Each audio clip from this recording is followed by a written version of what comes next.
Yeah, so what the story of climate in the last 80 years is by using fossil fuels, we've progressively climate-proofed civilization, particularly the more developed world where we have fossil fuels.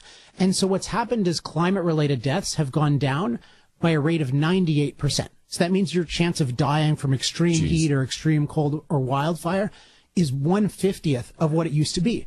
Yet, it's gone down 98%? 98%. In 100 years? In 80 years. That's when you have decent data start. Wow. So drought-related deaths are down 99.98%. So you'd think when people are complaining about drought, which just means less water than you expected, they would kind of be interested in, let's be interested in ways to purify water, to move food from, non-drought areas to drought areas.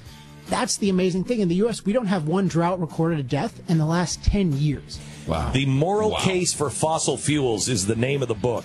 The author, Alec Epstein, on with us, and we were just kind of going through some of the stats on life expectancy and how we have climate-proofed, because of fossil fuels, the Western world has been able to climate-proof themselves, and we haven't had any drought, we haven't had any deaths in the last 10 years from drought here in the United States. Our deaths all around the world, you said, went down 98%. Climate-related deaths down 98% in the last 80 years. That's remarkable. It's remarkable that it's never cited. I mentioned earlier that we're taught to focus on, let's minimize our impact on the earth. That's our standard of value. That's how we measure whether we're good. And we're not taught to think about maximizing human well-being. And one aspect of that is we're not shown any human-related stats. Everyone talks about the ppm of CO2 in the atmosphere. We're at 0.04% now. We used to be at 0.03%. This is the debacle of the century. Nobody points out that, hey, we've got a 6 to 7 year increased life expectancy over the last 30 years. Shouldn't that matter to anybody? And why doesn't it? Make the case that life expectancy is coming from fossil fuels and can't be had elsewhere. Well, I mean, it can't be, in the future, you certainly want new and improved, which is probably going to mean nuclear ultimately. But Wait. Let's stop there for a second, because nuclear drives me out of my mind. Because I drove the new hydrogen car from GM before the administration killed it and gave us the all-new Chevy Volt. And that was an amazing car. And if we had nuclear energy, we can make hydrogen all night long when everybody's lights are out. We can make hydrogen all night long. We have a never-ending supply of it.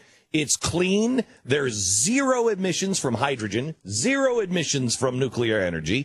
It gets rid of all the CO2 arguments. It's super clean, super safe, unless you build it on an earthquake fault line or you let the Russians do it. Or the Iranians. It's super safe. What the hell are we doing? Why are we not using nuclear fuel?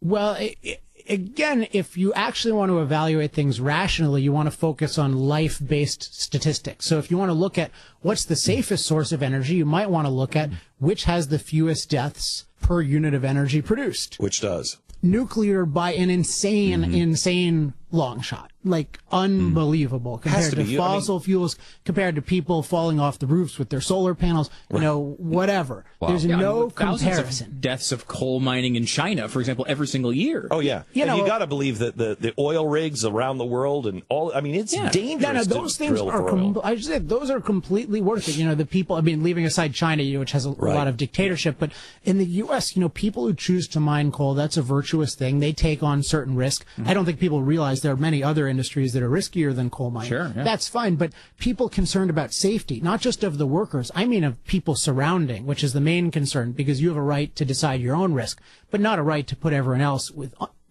expose them to undue risk. So it's just fascinating that nuclear has by far the safest track record. And I talk about this a little bit in chapter 2 of The Moral Case, but you can read other books on this.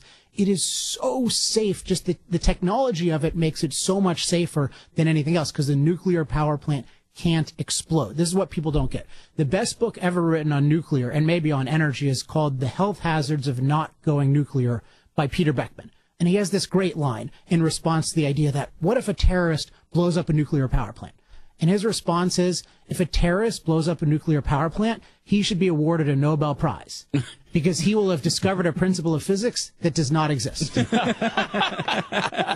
but what they're saying is, the spirit of that warning is, you could fly a plane into a cooling tower, and then all of that dangerous stuff goes out in the atmosphere. What does that mean? I mean, I have no idea. If you break that down, I mean, I highly recommend that book because it goes into every possible worst case scenario. But what is the name of the book again? It's called The Health Hazards of Not Going Nuclear. It's a fantastic book. Not is capitalized N, capital O, capital T. It's really fantastic. Beckman was just an amazing thinker. Unfortunately, died fairly early. But nuclear exposure. No, that is not even funny. Probably if we had more nuclear, it would have lived longer because we have had more innovation. But yeah, if you just look at what all this boils down to, because there's no actual evidence that it's more dangerous and all the evidence that it's actually safer to generate energy via radioactivity, it comes down to it's unnatural to use radiation, to use radioactivity. It's somehow wrong. And this is the whole anti-impact. We should be minimizing our impact on the world. And so let's use the natural sun. Let's not use unnatural nuclear power, playing God, tampering with nature, whatever euphemism you want to use. Jeez. That's the whole perspective that justifies shutting down all of our best source of energy. Same thing with hydro. Let's not disturb the pristine river. It's like you say the world's going to end from global warming, and you're not willing to dam a river to prevent it. How much do you care about life? Human life. Amazing. Okay, so now the death toll from nuclear power plants, though, worldwide, so from the inception, it's pretty high. 60? 56, right? 56? Isn't it 56? I didn't realize it. Yeah, from one without a containment building and not a modern Chernobyl, plant. worldwide, What's it's the 56. death rate from Soviet toasters? That's what I want to know. Probably Right. 156. Yeah. The death toll in America is 0. Tell me, I told my son, my 10-year-old son, that fact. He said, well, but nuclear energy, 10. I don't even know where he gets it. He lives at my house. I don't even know where he gets this. He says, well, nuclear energy is really... And I said, no, it's not. I said, you know how many people have died from a nuclear accident? No. Under 100. No, but Dad, there was, bad here, right?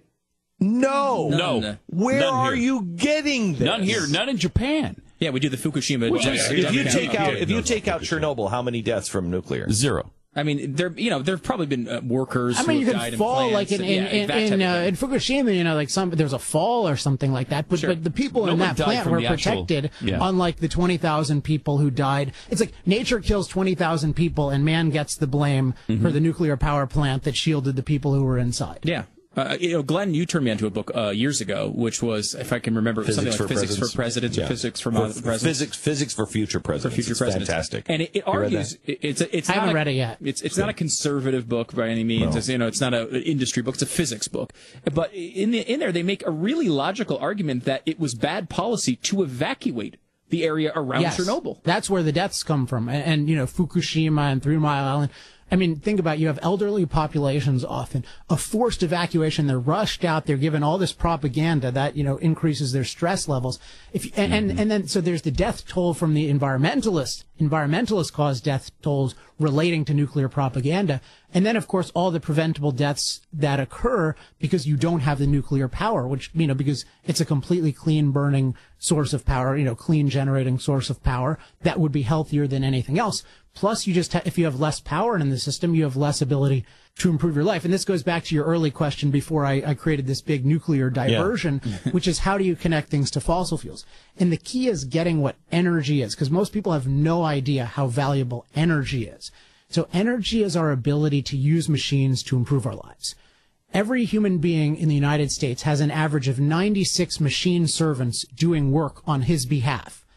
We ourselves are very weak. Right? Physically, we're very weak. That's why we had a life expectancy of 30, because we can't do much work. But if we have machines to do work for us, we can get so much done. We can build hospitals. We can build roads. We can improve our lives in a million ways. You're saying the average person has 9 machines? 96. 96 equivalent. So it's like there are 96 machine Glenn Becks out there. I mean, given your income, more than that, but 96 machine Glenn Becks doing the work. I just want all the environmentalists, life. all the people on the left. No, there are 96. There are more than 96 of me out there, and they're machines. I haven't replicated all of the vocal talents, but I wish I could have 96 Alex machines that could make the arguments all around. There'd be 96 shows at a time. But it is important that if you get that everything in our lives is improved by machines, and that the machines, if they don't have fuel, they die. They don't work. They're just like us. So fossil fuels are the best source ever of machine calories. They give all of our machines the calories they need to work. And if those calories become scarce, or they become expensive, or they become unreliable, everything starts to shut down. I mean, certainly Mercury Studios, but a lot of stuff besides it. The agriculture shuts down. And every cent you add, say, to the price of oil, that means the diesel fuel in the tractor that grows our food becomes more expensive. That means our fertilizer becomes more expensive. So energy is fundamental. It's not any other industry. It's the industry that powers every other industry. And if you get that, so if you get the value of energy and then you get the superiority of fossil fuels, then you see that you would expect it to have massive improvements if you could use more of this amazing substance. And so historically, we see these amazingly positive correlations between fossil fuels and everything.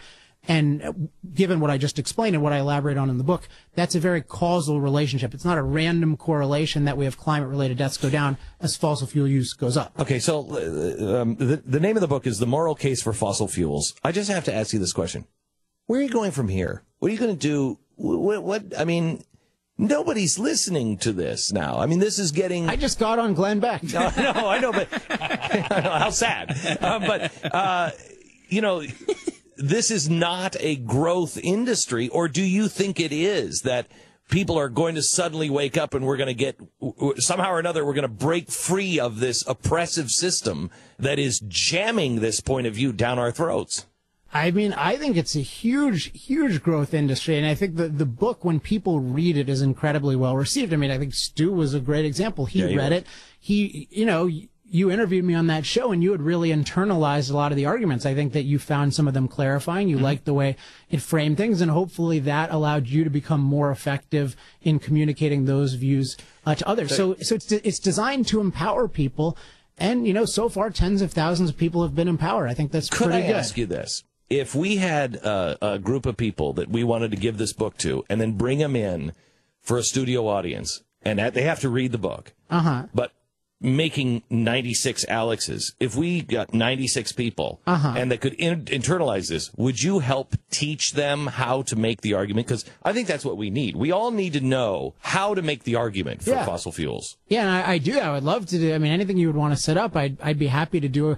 Companies have started requesting this, and I'm helping them, and that's a lot of the mission, as you indicated it should be, is to figure out how to take this core case, which everyone needs to know the facts, everyone needs to know how to frame it, and then apply it to every day-to-day issue and apply it to every situation. Because, imagine you're in the oil industry, someone comes up to you and says, "You work in oil? Like, how dare you? What do you do?" And Not in Texas, they don't do that. Yeah, I know. Well, in Laguna Beach, if somebody is, I know. But there are ways of framing things that, fortunately, having thought about it, having come to this from the opposite view, and having just talked to thousands of people, I have a lot of experience in how to frame it. So I'd love to share that with people. That'd be great. Thank you so much, Alex. I appreciate it. Well, thank you for having me on. You bet. The name of the book is The Moral Case for Fossil Fuels. Highly recommended. It's been an entertaining and informative hour.